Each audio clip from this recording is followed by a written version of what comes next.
And we are back, episode 7, another episode of the Maladjusted Monkeys. I'm Tommy Archer, the man to my left, my co-host, the man who never lets up at letting me down. It's Mr. Shane Clupp. At least I don't watch maths. God damn it, man. What, 10 seconds in, you had to bring up Married at First Sight? No spoilers. I haven't caught up in the last 3 episodes. Don't trust me, I won't spoil that for you. Man to my right, he's probably one of the most interesting guys I've ever met. There's something about the way he talks that makes me feel completely dumb when I'm listening to him. You're welcome. Flynn Graham. Thanks for joining us, mate. Yeah, thanks for having me on. No, I'm really glad to be here. So obviously you and Shane have known each other. I've only known you for like 2 years, really. I only had a few conversations with you. Yeah, I think we're like running to each other maybe 2 or 3 times throughout the 2 years. A few random piss-ups Shane's organised. But so how do you guys know each other exactly? We're grade 5? Yeah, 5. Yeah, I believe is primary when you... school. So I'd moved to Maryborough and started a new school, and then, we became the best of friends. The best of friends. The bestest friend. Don't wink at me. Like, knowing this guy, I'm nervous of what that wink means. I think Shane piqued my curiosity because at school, at primary school, we had to learn German. God, I'm wondering where this is going. And in German class, our German teacher was incredibly high-strung. Yep. Oh, Very high-strung. Well, she's German, so. Yeah. Exactly. She got hit by a car, though, so, swings and roundabouts. Jesus. Just kidding. She was a nice lady. She liked But, yeah. Yeah. She was just in hospital. No. Fuck, we've all been there. That's all right. But yeah, so she was incredibly high strung, and if you did anything outside of the straight edge, she didn't like it and didn't know how to handle it. And I can completely understand because I sometimes the same way around children. You're kind of like, fly off the handle a lot. Yeah. Especially if one of the children is this guy. And so he would bring to class his water bottle, which was a baby's bottle with the nipple on it. And would sit in class, sucking on this bottle. And that is not something she could understand. Neither could anyone else. But no one really questioned you on it either. Which was the strangest thing, actually. That says a lot about us more than it says about you. Yeah, I don't know. That you had the bottle? Or Like, I was a bigger hipster fuckwit, back then than you are now. Yeah, it was great. I wouldn't consider you a hipster these days, though. You got a moustache. Neither would I, but yeah. I wouldn't consider drinking from a bottle with a teat a hipster thing. That's not something I've thought of. As someone who maybe represents the hipsters with a beard, drinking from a nippled bottle isn't something. So how old were you guys then? Oh, however old you are in grade 5. What's that? keep up. Righto, mate. Jesus. Mate, I've been getting fed all freaking night. It's time for me to get my own back. Well, it's what? A bit of perspective for all our listeners. We've been 4 hours ago. We said we're going to start this podcast, and every technical issue you can imagine has come up, and we've just been laying it all at Cluppy's doorstep. Yeah, I apologise, mate. Well, look, and to be fair, it is really all my fault. Yeah, it is. And this is also round 2 because we couldn't record this probably the first time. Yeah, so Flynn, thanks for coming in again. Yeah. No worries. Still happy to be here. I don't know how. Yeah. But we became friends in grade 5 and we'd spend pretty much every afternoon after school cruising around on our bikes, hanging around doing stupid shit. And then Shane didn't mind it. His little brother hated it. In that I got sent to private school in Harvey Bay. And so Shane was like, I want to go there too. So he went out. I have no idea how my grandmother afforded that. I think you got a scholarship, didn't you? Yeah. Oh, did you go to private school? Yeah. So he's somehow managed of money. Yeah, I'll fucking say. He's somehow fucking hell. I dropped out as well, so all rounder, killing it. All your parents listening, just don't bother. Don't bother. But so he got a scholarship and went to the same high school I went to. So pretty much from grade 5, we've been friends the whole time. So I think a lot of our kind of interactions and stuff, kind of all the fun stuff happened in high school. Yeah. I think for us, because we both dropped out, I think, in the same year. Yeah, year 11. Year 11, yeah. So I think I dropped out like halfway through year 11. Somehow managed to convince my mother that it was a good idea. I think it was through just constant pressure. And it's got to the point where I was like, Fuck yeah. Fine, you know better. Enjoy. Have a Good luck with that life. Have a good time out there. And how'd that work out for you? Yeah, good. Yeah, because No, at the time, like, I can't even remember you ever talking about being on, like, being depressed or being on medication or anything like that. So when did you start?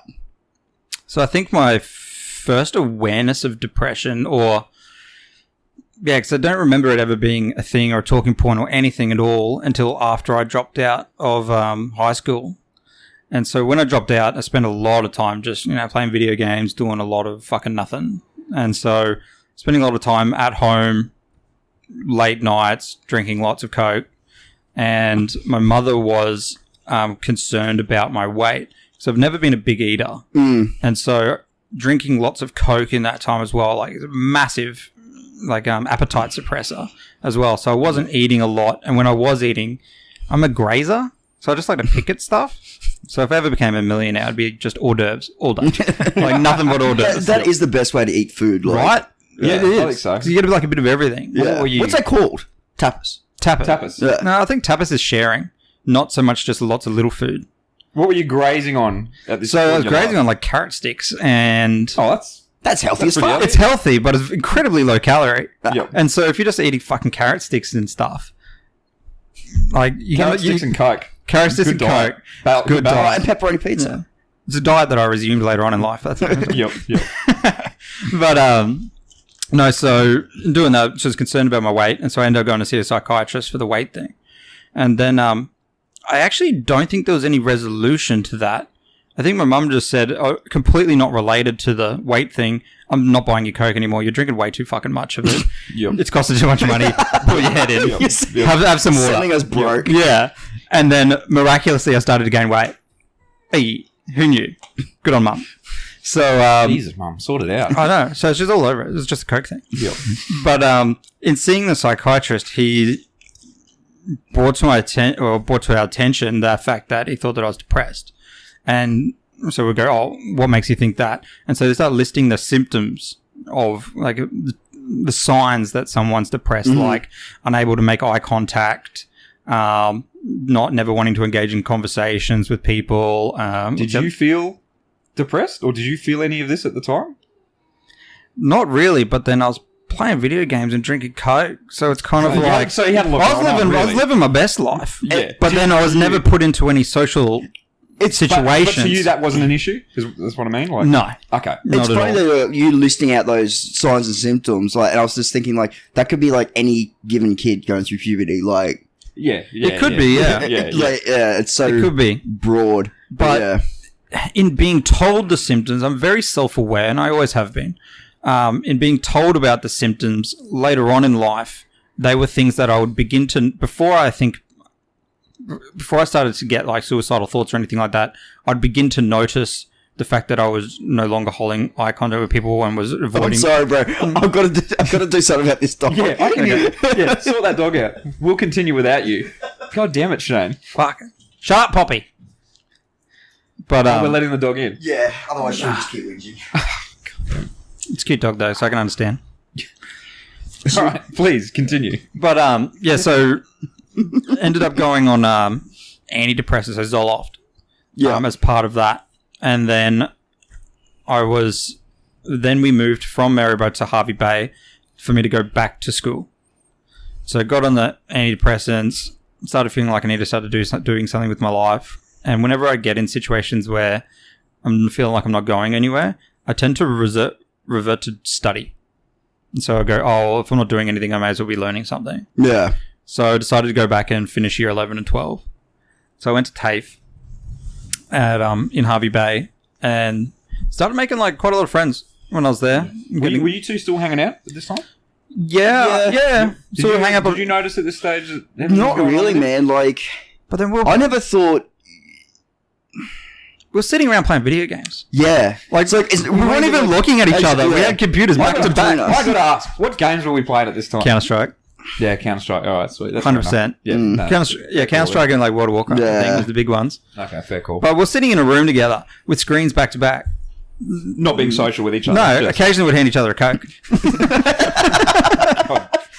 It was a good time. Yeah. I miss it. But yeah, so went to TAFE and then started meeting people and whatever. And then started I think I was about 17 and a half or whatever. And at that stage, Shane was working full time, and so we'd catch up after he finished work and I finished school or whatever. And somehow by coincidence I ended up in the grade below his younger brother. Yep. Who had always been a grade below us, but having dropped out and then like dicked around for 2 years, and then decided I'm back. Bang! I was a year below him now, and so me and his younger brother Stephen started becoming good friends at uni, or at TAFE, and then so we started going to parties, and then thus was the introduction of alcohol into my life, and so we started going to parties and having a good time, and it was about at that time I was like, oh, I'm feeling a lot better. I don't think I probably need antidepressants or anything like that anymore. And so I know that they recommend for antidepressants that you wean yourself off. Like you wean yourself. You dizzy as fuck?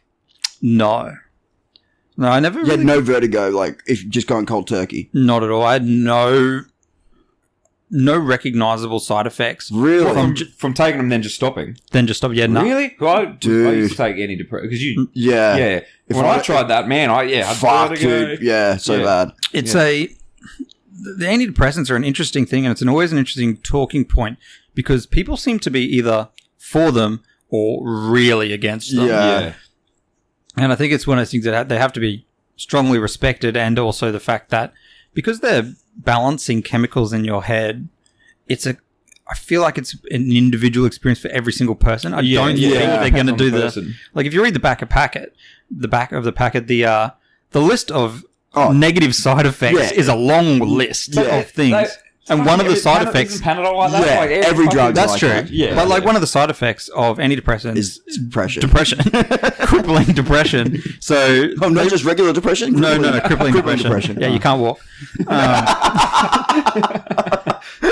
Let alone get out of bed. So you're in a wheelchair for 6 months? What's wrong with Shane? He's got crippling depression. Jesus. So they do the whole like wean you on thing, but I never really respected that, and would just go, I'm all good, bang, off you go, and then I'd go on my merry way for, I don't know, usually 6 to 7 months of just drinking every weekend, having fun, living the dream, and then I'd start realizing as time would go on that in between being pissed, I was incredibly unhappy, and so it would go these. Monday to Friday. Monday to Thursday. Maybe Monday, Wednesday was shit. And then Thursday was lads' night. So we got on the piss with the boys around the house. Yep. And then Friday was, it's weekend. Yep. So you're on the piss Thursday night, Friday night, Saturday night, and then Sunday is just residual. And then you're back into the swing of things Monday. So Monday to Wednesday, you kind of like, you don't feel good. So when you would hit a low, Monday to Wednesday, what thoughts were you having, or how were you feeling at the time? Generally speaking, I think my depression manifests itself mainly in just self-loathing, and just not enjoying your own self and your own direction or anything like that. Yeah. I never have had very many like suicidal tendencies or suicidal thoughts. Well, actually, I think if any suicidal thoughts have had a objective, so you kind of go. Like, what do you mean? It's hard to articulate. I know you think about like, what would it be like, and then you do these fantasies. Like, Shane said it in a previous episode. It's like winning the lottery, fantasizing about like yes, exactly. You know, you're not going to win the lottery, but imagine if I won it. What would happen? What would be the butterfly effect of that? Yeah. And so you look at it in that way, but never in a I'm going to do this, or how would never planned. Yeah. The fantasy would always be, it's happened. What's going to happen next? Not this is how I'm going to go about it. Yeah. And so it was never something that I think was going to happen. And so it's mainly just self-loathing, not enjoying my own company, and the way that tends to manifest itself for me as well is the fact that when I am pissed, I'm either having a really good time or I'm not. Yeah. And it's not a middle ground of I'm having an You're okay like, "Oh, this is time. all right." It's either a shit time or a good time. Yep. And it's kind of, that's one of the biggest dangers, and I still face that drinking and stuff, is that sometimes you have a good time on the piss. And you never, like playing roulette, you never know when you're about to lose. Yeah. And so you'll go out on the piss 3 or 4 times and have a great nights every single time. You're like, oh, that's the time of our life with all my friends. And then you go, fuck yeah. Alcoholism, depression, beat that. Like, we're good. Like, I've sorted. Yeah, fuck it. It's all good. Here. Yeah. And then the 6th time comes around and then you fucking lash out at your friends or you say shit that you don't mean. Yep. Or in that moment you mean. But when you're sober up, you're like, fuck, that was stupid and all that kind of stuff. Yeah. And then you feel like absolute dog shit after that because of your actions. And then enough time goes by that the human mind doesn't like to remember pain. And so you forget about that a little bit, or people, you apologize to the people or whatever, and then you move past it. And then you go, I think I'm ready for another drink. Yeah. Usually that takes about a week. And then you jump back on the wagon, and then you have another good night, and you're like, yeah, sick. Yeah. And then it just, this fucking Because that's me at the moment. Like, I was going to say, you'd be able to relate to this. Yeah, dude. I was going pretty good from like November when I started cutting right back, and like over the last couple of weeks, because I had a couple of slips, and then it's almost at the point again where it's like, fuck it, I'm already off the wagon. Oh well, let's just keep jogging on. But even like last night, I had a few drinks. I want to ask you, because obviously when I rocked up here today, you knew you were going to be hungover. And I could tell you were hungover when I saw you. How many drinks did you have last night? That's the giggle of a guilty man. 6-pack of Guinness. Oh no, that was. I was about, before you started. Okay, hang on. I was about to say, look me in the eye and tell me the truth. But when you started with a 6-pack of Guinness, I'm like, all right, he's telling me the truth. Hang on, it's 2, Jesus, 4. So 11 beers, and then probably half a bottle of rum, homebrew. You were homebrew? No, not my homebrew, but someone else's homebrew. Yeah, homebrew. So it was homebrew. Yeah, so it's still homebrew. Yep. Yeah. Oh, yours. That's fine, man. Yeah. Wait, what? No. But even while I was drinking, like in that moment, like I knew, I'm doing the wrong thing. I shouldn't be doing this, and like I wasn't really. Like, I was having a good time because I was with my mates, but at the same time, like, I wasn't getting any, a good feeling from it, and I was just like, and I was just noticing how quickly I was just drinking, and I was drinking purely just to get fucking wasted. Yeah. And like, I've kind of noticed that more and more now, is like, I don't just sit there and enjoy a drink, it's fucking get it in me as fast as I can. Do you know why? Hey, well, have you thought about, like, why? Yeah, a lot. Yeah. Like, why I drink. Or why you've been noticing recently that you just because I'm more mindful of it now and like trying to actually make a conscious effort to cut it back. So is that like you're now, when you do drink, you're drinking faster and more because you're then trying to overcome that added guilt of the fact that you're supposed to be? No, I think I've always like for a long time I've done that. But it's just now I'm just noticing it more. I guess just more cognizant of it. When you woke up this morning, did you have that? Oh, fuck! Why did I drink? No, because I was still drunk. Okay. That's always That's always helpful, isn't it? At any point now, are you like, oh fuck, I wish I didn't do that? Oh yeah, 100%. Yeah. Because like I'm harsh on you. Like anytime. Yeah. But it's good, and I need it. Yeah, You got to have people that you're accountable to. I feel bad when I am harsh. No, I need it. But it's I'm good. like, I need to. Because like Madison's right off me at the moment, which is fair enough. Yeah. But like at the same time, like it's easier, I suppose, for coming from you because I don't see you very often. It's like, yeah, no, you're right, whatever. But like, Madison has to live with me, and I understand. Like, she's 100% right, and like every right to be fucking shitty with me. But at the same time, it's like, do you find that the more that you fall off the wagon, the easier it is to fall off the wagon? Yeah. I think because there doesn't seem to be any major repercussions for your actions yet. But last night, what was the event? Fuck, we're turning into a real Shane Club. Jesus Christ! Oh, hang on, I'll fucking talk. I'll get up here in a second. Fuck. What was the event for last night? What was the reason for drinking? There was none. Okay, all right. Because normally, like if Madison texts me and says, "I'm out and haven't come home," and ask you why you went out. It's like, oh, Like, one of the boys is doing this, or one of the boys is heading off here. You know, it's like always the same. It's like, well, that's never going to stop. Yeah. There's always, especially there's the next always going to be sent off. Yeah. You know what I mean? Yeah. Or some, I haven't seen That's so-and-so a for big ages. realization that I think most people have eventually, is that the justifications you give yourself for drinking, like, oh, it's someone's birthday or whatever, generally speaking, you know, quite a few people, there's always a fucking birthday. Oh, yeah. And there's always something happening on the weekend. Yeah. And I know it's all like thinly veiled, like excuse, reason just for me to go piss up. Like, Yeah. That's 100% what it is. Yeah. So that's the one thing I noticed. I'll leave you alone now, mate. Thanks, man. Hey, I'm going to turn my back to you for a second, but I'm not being rude. There's one thing I noticed about myself as well, is that I would, like, if it was anyone's birthday or whatever, I'd go out, get on the piss, or for no reason, I'd be around with friends and get on the piss. And that sometimes, so I'd jump around to different friendship groups or whatever. And so you go, oh, this person's birthday, go hang out with these people. Oh, hang out with these people, hang out with these people. And then you realize that those people that you're having a good time with, they're on the piss with you. And so you're kind of like, oh, it's all good. We're all on the piss. It's all sweet. But that's the only time they've drunk that month. Yeah. And that friendship group have only come together that month. Yeah. And then the next friendship group you go see or whatever, that's the only time they've got on the piss that month. But then you're every around. fucking, every weekend. 100%, yeah. And then it kind of comes to realization that, like, shit, I'm just getting pissed all the fucking time, and I'm going to get left behind because other people are actually, like, you know, going out and doing shit with their lives. You're just sitting there boozing up. So, just to go back to where you were before, you're saying you were feeling shit Monday to Wednesday. So how old were you then?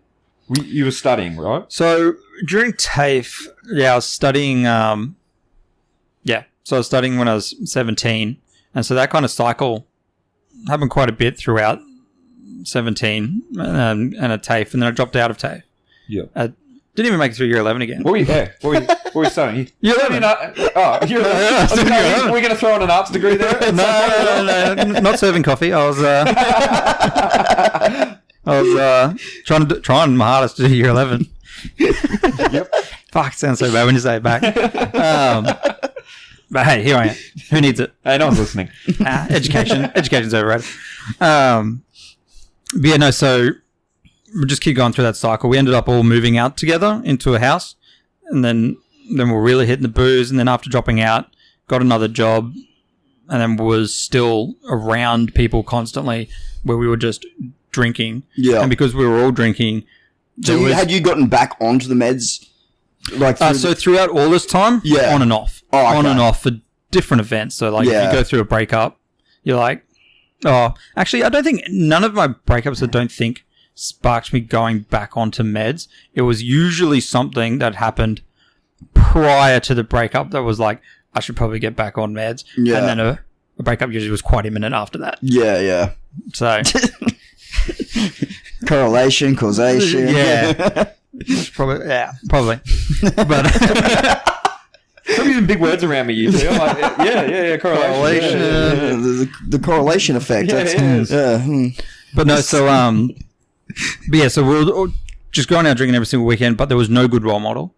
At that stage. I think that was a big kicker, because I know that you stopped hanging out with us for a while because you were settling down with your girlfriend at the time, and they moved out to another house. And Are you calling Shane a role model? No. I've never been accused of that. Just checking. Not at all. I'm like, this Shane Klopp. I do. No, because I remember we did come over drinks to his house one night, and I think you ended up at Blockbuster naked. Was that you? Yes. That was you? Yes. Yeah. Oh, yeah. We lived in Is that why they went under? No. Probably the only thing keeping him alive at the last. Yeah. See, my old man did that with me. He did, yeah. Oh, so, you know. Jesus. Yeah. Role models. So, yeah, I didn't have any positive role models either. So. Correlation is not causation. Yes, I used it right. Yes. I can't remember what the other word was that went with it, but... No. But, so no, at that stage, but you're young. It's kind of like to be expected. You've got no one, like, holding you back. You just run free. You don't know what you should be doing then. No. You think you're doing booze seemed like a pretty good idea. And it was pretty fun. We had some good times. Yeah, I bet. So it was really fun. But then that continued on for, I don't know, 8 years. So quite a long time. Yep. It was, I moved to Brisbane about 4 years ago. Yeah, as well, just in case. I'll do one right now, just in case. Yeah. All right. Another technical difficulty. We're back, starting from now. Flynn, please. Yeah, so in the span of that 8 years, I had a girlfriend for I think 2 years, 2.5 years, 2 years. That was quite good for me. It helped me break that cycle a bit and have someone who wasn't a massive pisshead or anything like that. So that helped. Like, girlfriends tend to help rein you in, and so that was good. But yeah, I think the whole looping back into depression and the self-loathing and stuff, part of that is, you don't feel like you deserve anything good that's happening to you. And so rather than going, oh, I'm so grateful for these things I don't deserve, that's not how the mind works. It's more, I'm going to fuck all this shit up. Yeah. I don't deserve this. I'm going to fuck it all up. Yep. And so you just do stupid stuff. Self-sabotage is a big one. And so, yeah, you just do stupid shit, say stuff you don't mean, all that kind of stuff. And so we ended up breaking up. And then after that, I started drinking again very heavily. I had another friend who moved in with me. And so we were drinking. Like, I've never been an after-work drinker. But during that period of time, I pretty much was. So I'd work for a couple of hours or whatever and then just drink all afternoon or have like a 6-pack every day, all that kind of shit, like fucking heaps. And so I was like, a change of just scenery completely, like move somewhere where I know less people and all of that may help. Yep. And so I had a really good opportunity to move in with two of my friends up in Brisbane, which was great because they did all like the house hunting and all that kind of boring shit for me. And then I was able to just turn up, which was great. So I moved in with my friends, Scott and Stacey, and that was great. So I spent some time, again, unemployed there, just playing video games, was looking for work. I was looking for work, so don't kill me now. Okay, yep. So I ended up getting a job as a telemarketer for Telstra, which that would make you drink more, if anything, surely. Yes, because surprisingly, very lucrative. I would not have thought that at all. You've seen The Wolf of Wall Street. It's all sales based, yeah? It is. It's 100% commission based. Yeah, that's the word, yeah. It's 100% commission. So if you don't make a sale during the day, you've just worked for 8 hours for Zippo. Nothing. Yeah. But when you do make a sale, the commission you got was bonkers. So like to put it in context, to sign someone up, like if you managed to sign someone up to a new home bundle, which was like internet and a phone, that'd cost them like what, $60 a month or whatever it is these days. Yeah. You got like $400. Fucking hell. Holy shit. Yeah, that's like, it's like $350. I think you got a commission for that one sale. So how good a salesman were you? Not good. Not good. Because sell me this pen. No, I can't. No. So like my sales tactics is like, I'll sell me this pen. I'm like, do you need a pen? If you go, no. All good. I'll talk to you later. Sorry for bothering. Yeah, I'll leave you alone. But if you're like, have mine. But like, Exactly. I don't want anything for it. No. But if you went, oh, I've got a pen, but it's too expensive for me. Can you get me a cheaper pen? Then I was, great. Yep. I can probably get you a cheaper pen. But then you still get your commission, even if you change them, if they're on whatever other service, or even if they're on a service that, like the big one was people in the mines. Yep. On their SIM cards, running up like 1 gig data plans, but obviously they're in the mines, so they're streaming non-stop. Yeah. And so they're going like 100 gig over their 1 gig SIM card and just don't give a fuck. So it's costing them like $500 a month. And they're like, oh, can you get me like a better SIM? Like, yeah, I can. And sometimes they'd sign up for the fucking iPad, all that kind of shit. And then you've just made anywhere from $400 to $500 in a day. So what's the most money you made in a day? No, probably like $500. What's the most you've made in a week? I think it's like $2.5 grand. What about a year? Sorry. So like the guys who were really good at sales. But the worst thing about it was the managers in there. Also, no one in that industry is old. Everyone is young because obviously everyone's drinking piss. Everyone's drinking piss, and the managers actively encourage drinking. So they would buy you piss at lunch. Because if you're at least a little bit, they don't want you smashed. But if you're tipsy, you're far less more confident, and you're far less likely to take no as an answer. And you just put those things away, mate. Take someone's eye out. More confident fellas, eh?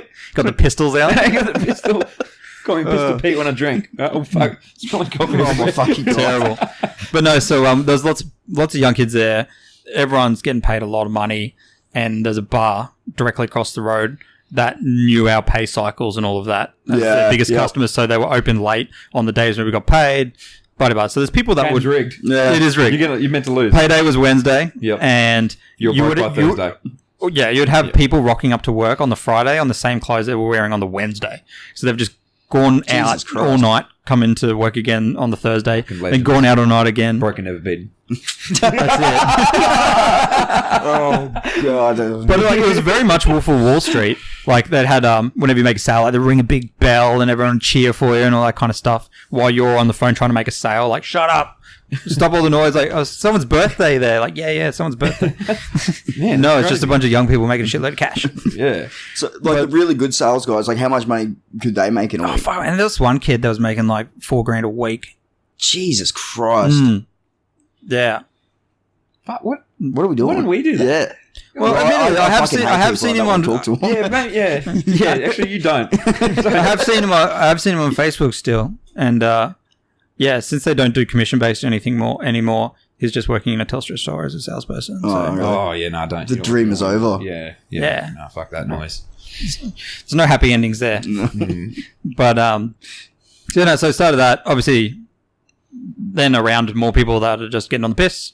Yeah. Awesome, getting on the piss. That's what I know. He's busy.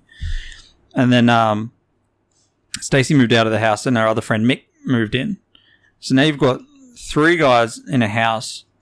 All 3 of us love drinking, and all 3 of us love playing video games at that stage. So The perfect storm. the perfect storm. Yep. Make for a terrible movie though. But Marky Mark. So fucking boring. Is Clooney in that? I've never seen it. If you haven't lived. Anyway, sorry, continue. yeah, so we're just like, there was no socializing anymore. It was just we would go get cases of beer from Friday and just drink all the way into Sunday evening. Yeah. Just sit around at home playing video games and getting through that just over and over. And I think it was about, I don't know, probably about a year of going through that I started to get noticeably unhappy with the cycle, as well as unhappy with myself. And as I get more and more unhappy, So this is like you're kind of realizing. yeah, and so I'm noticing those symptoms that I was told about long ago. Those feelings. So I was like, when I was in social situations, so I got myself a proper job at that time, but I was finding it really hard to like make eye contact with people at work and hold conversations with strangers, all that kind of shit. Like just doing anything in my power to avoid any kind of human interaction. Yeah. As well as just feeling incredibly unhappy. And so, yeah, I started to, if we'd get on the piss far more frequently, I'd start like lashing out at my friends and saying negative shit or doing stupid stuff, breaking down and like crying and shit when I'm on the piss, which is never a good sign. No. Never really been a crier, but through those times, like, fuck, it would happen. And so that for me was like, fuck. I think I know what's going on here. And so I rang my mom and stuff and I was like, I think I'm going through this shit again.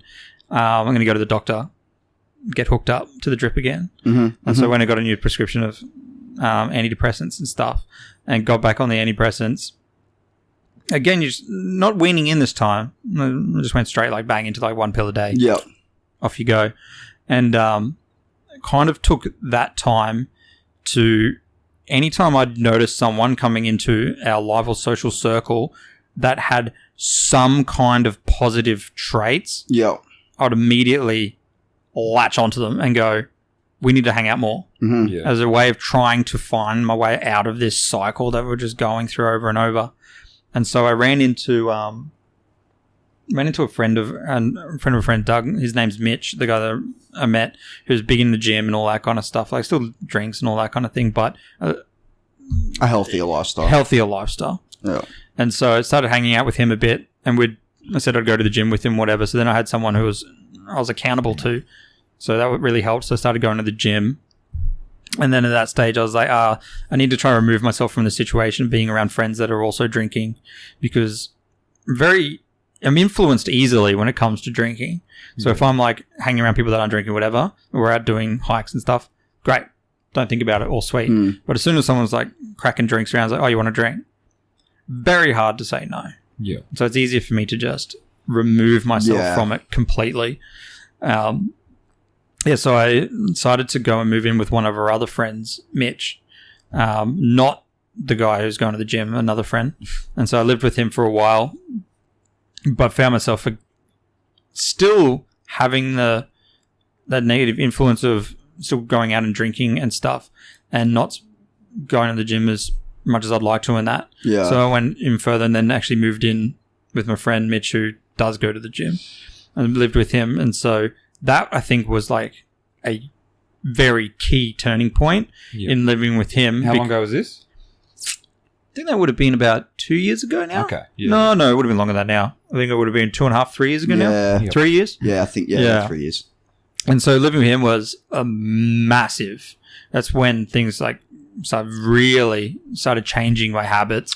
When did you start the your new job at the So I started my job. Was that around the same time? No. You'd start before. I'd started it when I started my current job when I was in the house with Scott and Mick. Yeah, okay. I was just wondering like if that was like around the same time because like no, I got the big boy job. What do you do now? I'm a supply planner for a steel manufacturer. So it's almost like a data analyst. Yep. And so I got a job at this company about 2 years in. Yeah, it's about 2 years into my time in Brisbane, or a year and a half into my time in Brisbane, and started getting a bit more exposure to quote unquote adults. Yeah, because I noticed that like from after you got that job, like you changed heaps, like that. Yeah, instead of like partying and all that kind of stuff, yeah, you're a lot more focused on doing other things, and I know like I definitely think it helped being around adults. Yeah. For 5 days of the week, who like you kind of see what people are like supposed to be like. Yeah. Like what kind of how the other side operate. Yep. So that work environment that was good. People weren't getting on the piss all the time. This is obviously not. No, not always. Very much a white collar. Think boardrooms and computers and desks. Of course. Yeah, desks and phones. I see. Yep. Yep. Yeah, mine too now.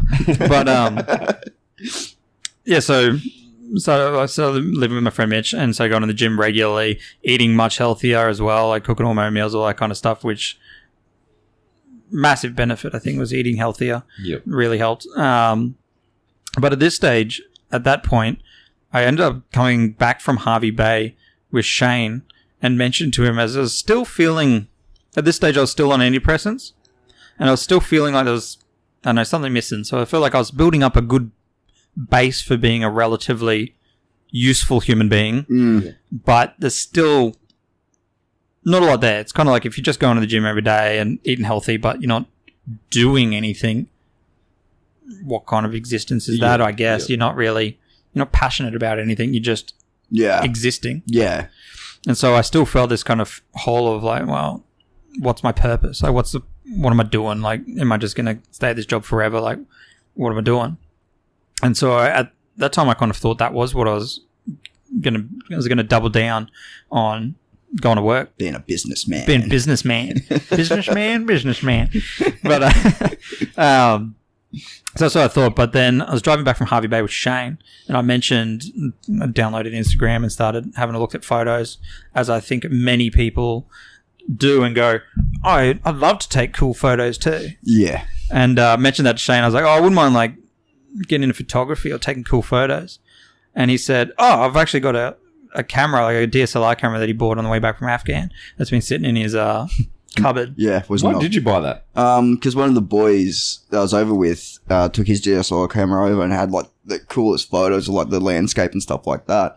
And I was like, fuck yeah, that's cool. I want that. And obviously I had a bit of money. So I was like, I'm going to get it. And so I got it. And then I didn't use it. Yeah. Yeah. I don't even remember seeing it. Yeah. Oh, I've got anyway, it doesn't matter. Irrelevant. But no, it's like, no, let's talk more about that time you had a camera. Yeah, not. Yeah. But I so I said to Shane, he said, you can borrow it if you want. I'm not doing anything with it. So he was living in Gundawindi at the time. And so you actually, like, to your credit, massive pivotal point in my life. A few times he actually, like, followed through and mailed the fucking thing to me. Hang on. You completed a task? Yeah, mate. Completed a task. Believe it or not. Fucking hell. Without any prompting. I wasn't going, oh, man, did you send me that camera yet? I was just like, oh, yeah, cool. And then he's like, oh, yeah, I sent you that camera. I was like, what camera? Years of you? the best years of my life. That one day. That one action. Fucking did it. Oh, Christ. But I think over my whole entire life, like you look at like the butterfly effect and pivotal key moments, I think that car conversation, and not just car conversation, but that Him following through is probably one of the most pivotal things in my life that changed my life for nothing but the better. And so he sent me the camera, and I put it in my closet. So I was like, good. Like, this is what you do with a camera, right? You put it in the closet. This is the way Shane uses it. Yeah. So I was like, I sat in there for like a couple of months. And then I was like, he sent me this thing. I should fucking get off my ass and do something with it. And so jumped on YouTube, started watching like a few videos, like, how do I take photos? And then went out into the backyard and the local park and just started taking photos of shit. Like, I think on my hard drive somewhere, there's some real good photos, some blades of grass. Super artsy. You getting Is that a Microsoft Windows background? Oh, yeah. I'm taking pictures of your dog shit. Dog shit connoisseur. I've seen Stranger Things. Sorry. Thankfully not. As I feel like my friendship base would have considerably reduced. Or it may have increased in the West End, I don't know. Yeah. But, you don't know. The next big thing in photography. Just geotagging dog shits. But, fuck. No, so ended up going out to parks and stuff to take photos. And then going back to the computer and going, oh yeah, cool, blade of grass. Don't like it. It doesn't look good. This looks shit. This doesn't look like those epic fucking Alps photos that I've seen on Instagram. Where am I going to get some Alps? How do I make this look like this? Exactly. Like, is this Photoshop? Like, so I realized, started like thinking about like, what do I like on there? I'm like, landscapes. I like landscapes because I don't like interacting with people. Great. So I started going on some hikes and was like going on walks. And so with my friend Steph, she took me on a few hikes and went on a mountain climb and stuff. And it was like, fuck yeah, this is pretty cool. So as you get that, that serotonin kick after you go out and exercise. So I was running, I was like, fuck yeah, this is amazing. And then I wanted to start going out to go hiking or to take photos far more frequently than anyone in my social circle. Oh, you're one of them guys. One of them fuckers. That was just like... I'm gonna lose my number. Yeah, it was just like hitting up everyone like, oh man, would you be interested in going for a hike this weekend? And one thing that I've at that time started to realize about people in general is that people want to do lots. People don't do a lot. Yeah. And so you get lots of your friends that are like, yeah, I'd love to do that, I'd love to do that. And then you chase them up like, oh yeah, let's go. Because at that time I was still kind of relying on going with someone with me in these activities because, I don't know, for whatever reason, scared of going out on my own or just lack of self-motivation. Yeah. Don't know. Just wasn't ready to go out on my own. And so I was always trying to find people, then started getting fucking really frustrated with the fact that people weren't doing what they say that they were going to do. Yeah. And so I hadn't come to that realization that most people are full of shit. And so I then realized that Don't look at me looking like at that. Shane there, all eyes on Shane. Look at you like this. Hey, it's working now, isn't it? I set the studio up before you come. We'll find out in post. Flynn, we need you to come back a third day. You need you to fix the mics. But, so then I went, fuck it. I'm just going to have to man up, bite the bullet, and go out on my own. So I started going out on my own and taking photos and playing around with them, watching hundreds of hours of YouTube videos to teaching myself how to take photos, and just was getting immense enjoyment out of and self-satisfaction out of creating something and having it like doing something. Yeah. And then having something at the end of it that I could play with, so that it wasn't just going out on the hike and having the feel good of the hike, but then I was also getting the feel good of coming home and then being able to do that at home as well. So playing with the photos that I took, as well as something that photography is incredible for, is in the beginning of taking photos, your learning curve is you learn a lot very quickly. Yeah. And with photos, you have references. Yeah, yeah. And so you can visibly see each week the progress, which really, like, unlike the gym where you've got to go for fucking 3 years. Well, it's like us with podcasting, but every episode we're in a decline. Because the audio is all over the place. You're bitter about that. No. It's good. Stop it, Tommy. The horse is dead. Enjoy the process. Isn't what Flynn just said? So, no, I was very much enjoying the process. And so, yeah, that led to me just going out on my own. And it got to the point where I was going to work early. So I'd rock up at work at 6 a.m. and somehow wheedle my way into being able to just create my own start and finish times at work. One of those guys. Yeah. So, which I've managed to maintain to this day, which I'm thankful for, is that my work is incredibly lenient. As long as my job gets done and I work my 8 hours, when I start and when I finish, they don't care. As long as I'm not negatively impacting anyone, as long as no one whinges about it, we're all sweet. So I started going to work at 6 a.m., finishing at 2 so I could drive to Gold Coast and do a hike in the afternoon. To take photos. Yeah. So by yourself still? Yeah. So when you first started taking the photos and everything, once you like refined the end product, were you doing anything with the photos? Like you said you downloaded Instagram. Straight away were you putting them up on there or? Unfortunately, yeah. So if you want to treat yourself, go for a good scroll down to the bottom of my Instagram and there's been some improvements since then, which I'm thankful for, but I will some of like other people I've talked to like said that after a while they deleted all their old photos as they decided to go professional in photography just because whatever, but I refuse to do that because every now and again I like to scroll back just to see how dog shit it was. And just to remind myself like you have reference point. You have done a lot. It's not like some prospective employers go like scroll through, look about, oh no, this guy took shit photos 10 years ago. Yeah, 10 years ago, he fucked it. Piff him off. Yep, no. Piff him off. Yeah, no. Number. Yeah, no. So I keep them. But so I was posting on the Instagram, which was really good for me. So as I was just going in all these places on my own, none of my friends are really going or interested. As I was posting more of these photos on Instagram and using local hashtags and stuff, other people who were interested, mainly other people who were into photography and other photographers, saw my work and was like, oh man, you like going on hikes? I like going on hikes. Let's go on hikes. And so just start meeting up with strangers from Instagram.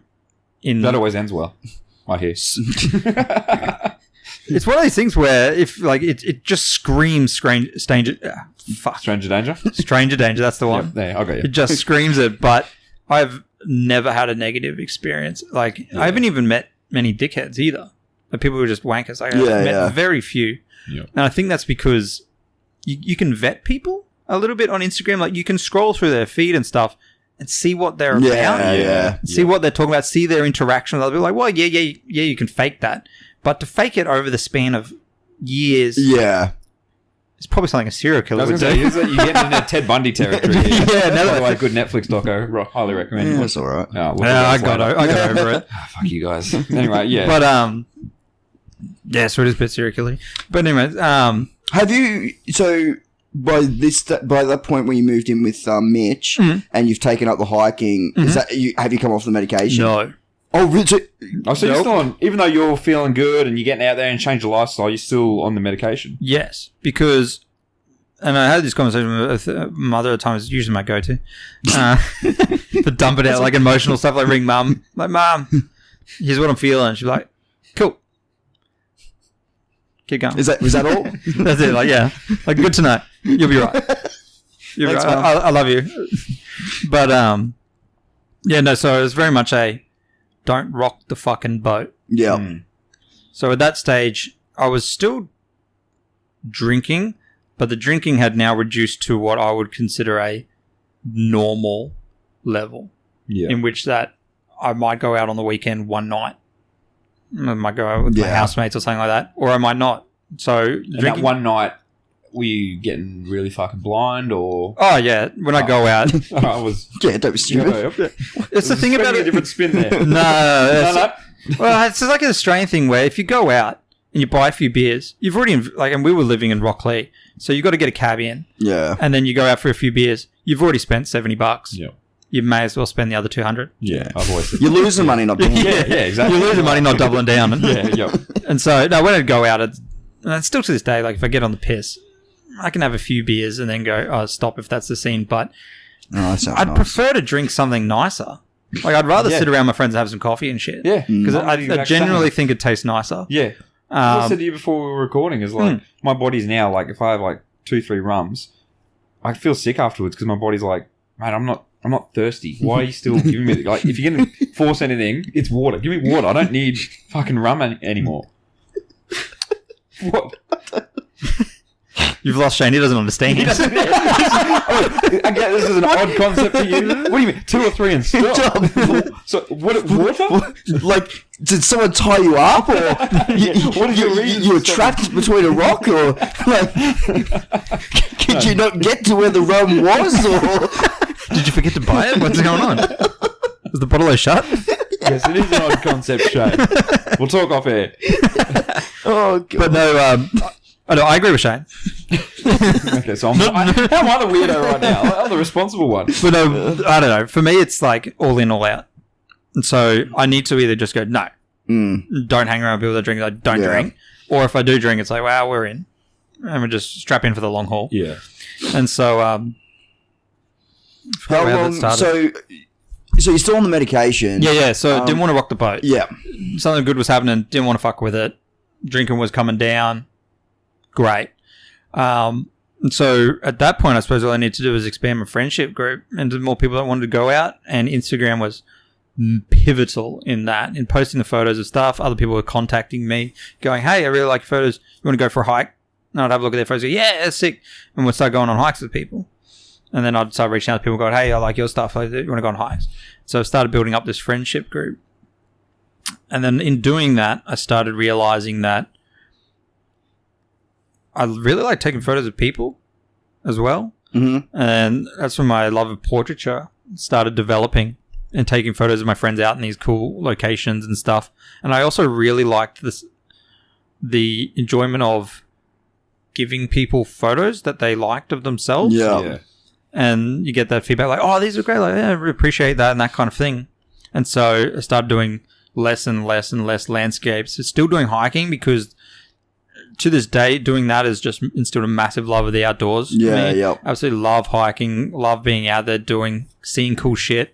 And especially like waking up. I still wake up at 2 o'clock in the morning to go catch a sunrise in Noosa, which is bonkers, but it's always fun driving through the valley at 2 a.m. Like I do that at work. Yeah, I know you do. exactly how you feel. You do, yeah. And so, but thankfully, I don't have to stop. I don't have to talk to them. Oh, it's a risk I run every time. I'm like, yeah, let's go for a quick valley run, and someone taps on the window. Help me! But no, area, mate. Sorry. that's out of my jurisdiction. You have to bring in a detective from Edinburgh. I'm kidding. That never happens. But no, so I'd always go to grab coffee on my way through the valley. So now it's like people watching out the front as you see girlfriends patting boyfriends on the back as they're throwing up in the gutter. You're just like, that was me. Fuck. Feel sorry for you, bro. Yeah, so I started taking more and more portraits of people and realizing that, like, oh, I'm really digging this, really enjoying it. And then I had a conversation with a friend and was kind of starting to get to the point where I was like, I'm getting so much enjoyment out of this that it's all I want to do. And so I'd wake up every morning thinking about photography. I'd be on my phone at work, looking at Instagram, like looking at photos and thinking about where I wanted to go next. That'd be so good to have. Like passion. Passion. Yeah. It's pretty good. But you're always coming up with ideas of stuff that you want to do. Yeah, and then abandon them. Yeah. Abandon them, yeah. Very quick succession. Yeah. Yep. So what are you going to do? You're going to weld up barbecues? Maybe. The last time we talked, it was like, yeah, I'm doing this. I'm definitely going to do it. I need to get a welder first. And, that's a good bike. Yeah. Well, look, I needed the bike. Yep. Because my car broke down. Yep. Oh. Yeah. So obviously, I need to get to and from work. Yep. Naturally. Yeah. Okay. No, I'm saying it's a good purchase. We're not the ATO. Hey, mate, relax. It does, bro. All right? Don't even stress. It's cool. No, so Madison won't listen. You put the barbecues on the back burner. I see what you did there. Put Government guy. No? No, stop. For the love of God. Hold on to that for an hour and a half. Yeah. I knew I'd get the conversation there eventually. Oh, excellent. So you turned what essentially was, well, still is a hobby in a way, isn't it? Nah. No, okay. No, because I'll let you explain it, but So in doing that, it was very much a hobby to begin with, and getting down doing that. But I realized I was spending so much time thinking about it, getting so much enjoyment out of it. I felt like in my further quest to change myself and grow as a person that I think I'd be doing myself an incredible disservice in being young and not trying to see whether I could pursue as a career something I enjoyed and was passionate about. And so I started voicing that to a few other people and see what they thought, and they were like, thankfully, all of my friends, like I hear stories about people that actually get negative comments from their friends going like, oh, don't do that because for whatever you're reason. talking specifically about photography, like Yeah, so I've talked to my other photography friends about Yeah. them coming out about photography to their other friends. And Mum, Dad, sit down. I've got something to tell you. I've got round glasses. I'm now a photographer. But yeah, no, they've said that as they've gotten more and more into photography or going out hiking or pursuing stuff that isn't sitting around with their friends drinking, because I've got quite a few friends who have actually very similar stories of like, oh, they've found this thing, they're now passionate about it, and they've made the decision, like I have, to turn it into a career. And that takes a lot of time. It's very time consuming. And so they're not hanging out with their friends as much, or they realize that if you're working a normal job, which most of us are as we try to transition into full-time freelancing, the only times you have to pursue paid work and do paid work is after work during the week when you're usually fucking knackered. And so you tend to use that time for sending emails or doing whatever. And then you've got the weekend. That's the only time you have to shoot. And so if you go out on the piss with your mates, the next day is fucking a write-off. Yeah. And so half of your working days are gone, which just isn't viable. And so some other friends have had negative experiences from their friends. So they get that persecution of like, oh, you're not hanging around with us anymore. You're not doing what we want to do. And it's kind of like other people. What are they, 18? Like, you know what I mean? I don't know. People sometimes feel left out, and sometimes they're not even being malicious by it. They don't really understand why they're saying those things or anything. I suppose they're kind of like just giving you shit because they think that's normal, or they feel that the reflection back is that they realize that they're not doing anything. Yeah. And so rather than going, oh, I should go do something with myself. No, stay down here with me. Yeah. Drag you back. Guys, But it's not always there. I don't know. Sometimes it's not openly malicious. Sometimes it's, I don't know. It's weird. Yeah. And so they've had those experiences and they've found it really tough, almost to the point where they've had to just cut ties with old friends, the friends that they grew up with and stuff. And so they've found that to be almost traumatic in some of these things where they're just not enjoying it at all, and it's put a negative spin on their photography and stuff, but they're still going for it. So massive respect to them. So you've turned it into a business now. Yes. And how long has it been a business? Like, how long has it gone from a hobby? Signed up for my ABN and is officially a business last week. Hey, congratulations. Thank you. I've got a Visa card now that has Flynn Graham Photography written on it. Oh, that's good. Haven't started swiping it. I'm going to put it in a fucking drawer. But that's awesome. Man. So that's, as of last week, it's an official business as far as the Australian government is concerned. Yep. But I've been with a big wink. You hear that, ATO? I'm paying my GST. But no, not yet because I'm not earning enough.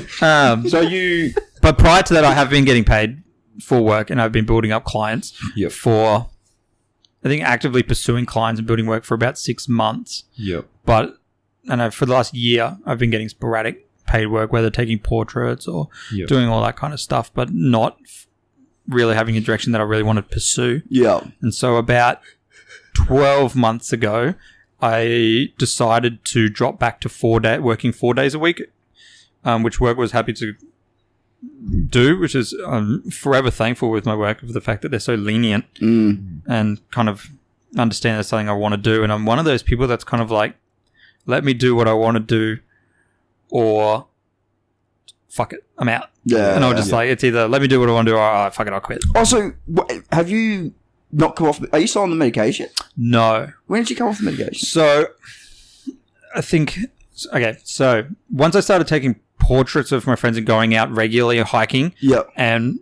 was happily going out on my own, and I realized that I really like taking portraits. At that point, one of the skills that I was lacking was still as an introverted person by nature is the ability to talk to strangers and build rapport with people.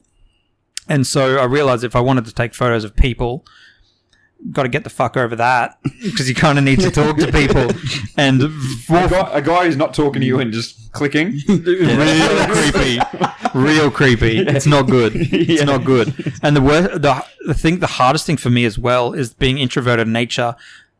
But when you're the photographer, you have to be outgoing, not just for yourself, but for the other person. Because they're nervous. They're very nervous if they've never been in front of a camera before, or even if they're professional models and stuff and they're used to it. Everyone's self-conscious. Yeah, and so because all the focus is on them. Yes. So yeah, and so you've got to be able to banter with people and build rapport with people very quickly, so that you feel comfortable with each other and you can start working and get stuff done and come up with cool images. And so I started interacting with people more. And built up my own self-confidence in talking to strangers and stuff. And I think it was at that point where I went on a few hikes with people that I hadn't met before and was meeting other people that I saw showing traits of introverted nature, or maybe not depression, but anxiety, or they were having trouble meeting my eyes or were very quiet. And I was the one having that conversation with them and getting them out of their shell. When I realized that I was the person trying to get them out of their shell, I think that's when I was like, oh, I'm not like that. I'm not like that anymore. Okay. Maybe I'm pretty sweet. Maybe I'm all good. And so I think just before I moved out of Mitch's place, I gave the phone call to Mum, got to let her know. Go, Mum. Gotta keep Gotta let Mum know. Yep. Go, Mum. Tossing the drugs. I'm off. I'm off the fucking Zoloft. Who is this again? Where are you calling from? Did you have your telemarketer confidence? Yeah. I always ring Mum from an unknown number. Oh, fuck. It's a guy you haven't seen in a while. I'm off the drugs. but no, so I told her I was off, threw my pills in the bin. I was, again, didn't wean myself on them. No respect of drugs. No respect for the Zoloft. I was just like, nah, done. Flick. You're so lucky that you don't get vertigo when you come off that shit, man. Holy fuck. What's it like? Fucked. Like, I didn't even really truly understand what vertigo is. Like literally dizzy. Like, okay. It's kind of like standing on the edge of like a high place and you kind of get that weird feeling. You don't. I know you do. Yeah, I get a weird sensation in my testicles when he goes, because I've got to hike with him. We've gone on a few hikes together, and I don't mind sitting on the edge of a cliff and dangling my feet off. Yeah, it's fucking gross. Even now it makes me uncomfortable. If you look down, you get that feeling. I can give me the car keys before he does it. Every time I ain't going down to the bottom to get the car keys to go home. Yeah, so he's always like, oh, give me the keys. I'd assume a police officer or someone would drive you home. Oh, yeah, I'd call him on the way. His main concern is so he can just get home. Yeah. He don't give a fuck about me. But I literally get this weird sensation in my testicles. Yeah, it's gross. See you at the bottom. Oh. Yeah, so he's always super weirded out by that. Yeah. But, completely forgot where I was going with that. Yeah, so I tossed the drugs and I was like, off antidepressants now. Threw them away. Didn't bother weaning myself off.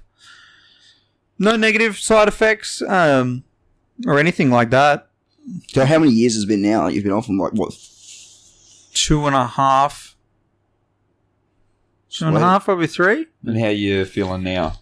Good, man. Yeah. I think, like, really good. Yep. No, you're looking good, mate. Oh, thanks.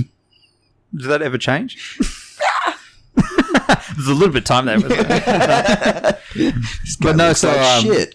I think having something that I'm passionate about allows me to deal with unhappiness and sadness Well, that's much easier. episode 1. Jason. Find the what first you guest. like to What do you fuck say? with. Find what you like to fuck Yeah. with. I've listened to other podcasts as well about like, depression and stuff like that, and it seems to be So what you're saying is not quite as good, or I was going to say the reoccurring themes that I've heard. Just scapegoat that one. So, answer the question directly. But no, so something that I've noticed as a reoccurring theme is that finding something else to finding something else to put your energy into, Yep. and something that you're thinking about all the time stops you from getting caught up in your own head too much because you're too busy thinking outwardly rather than inwardly. And so for me, I've found 100%, man. Because while I'm at work, I just make myself flat out. It's not that I don't want to go home. Like, I'm still look at the clock and fuck yeah, it's almost time to go home. But then by the time that clock comes around, you knock off. It's like, everything just starts coming back because you just switch those gears. Even when we started recording here at your house, once, like I said to you, how need a hand with, how we're going to set the mics up and editing and recording and everything. When you really invested yourself in it, I could see that you really enjoyed it. It was something you wanted to keep doing and learning. Yeah. So it does help. Even with the gardening and the motorbike and stuff like that. I don't think I'm going to have what you've got was one thing's your passion. I'm just going to have to fill the void with expensive shiny toys. But see, you don't have to have one thing, and I think people are striving for this one thing. Yeah. It's been nice though.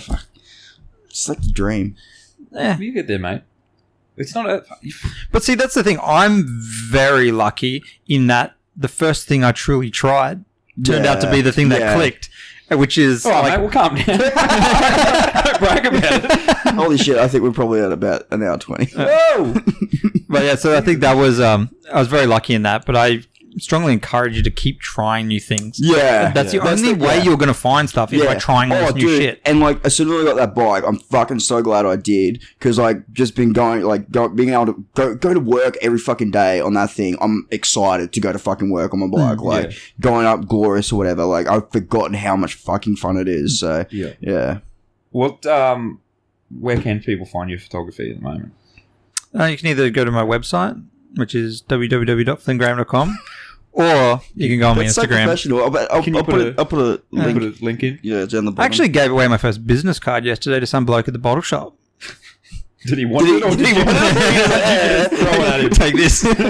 Was he like, how are you paying for that? And you just gave him your business card and nodded, and he was like, no, seriously, how are you paying your mate? Mate. No, that was it, yeah. Oh, yeah. And, so we'll put the links in. Awesome, appreciate that. People who are looking, what kind of photography do you do? Do you offer people now? So I do. Are we at wedding stage yet? No. So I want to do that. Not particularly. Yeah, I didn't think so. I hear it's a fucking nightmare. I think people think it's hard. It's difficult. But I think once you start peeling the layers back and you get comfortable with anything, you can get good at it, and it's not quite as big of a beast as you think. Yeah. It is still incredibly fucking stressful. And if you fuck it up, you're fucked. Yeah. But Bridezillas and all that. Just don't fuck it up, you're fine. Yeah. But no, I mainly do commercial photography now. Okay. So working with a lot of small businesses to do their social media as well as content for whatever it is they need, websites, that kind of thing, and helping them with that. So I get a lot of fulfillment out of it. Do I get a commission for giving you that camera? No, I'm pretty sure I gave you money for that. No, I mean of your business. Oh, right. Yeah. As a finder's fee. Yeah, no. Okay. Sorry, mate. I thought I'd ask, but whatever. God damn it, Shane. Well, Flynn, thanks for joining us, mate. No, thanks for having me. Coming out here again and dealing with it. Sorry, mate. That's all right. I only got here at 11:30. What time is it now? 10? 10:20? Jeez, that was 12 hours. I know. 12-hour podcast. Love it. God. Check out Flynn Graham's page on Instagram, Facebook. Anything else? Twitter? You on all that? No, thank God. No? No, just Facebook, Instagram, or website. All right, we'll put all your links up on our social media stuff. Awesome, appreciate it. That's episode 7, wrapped up. Maladjusted Monkeys out.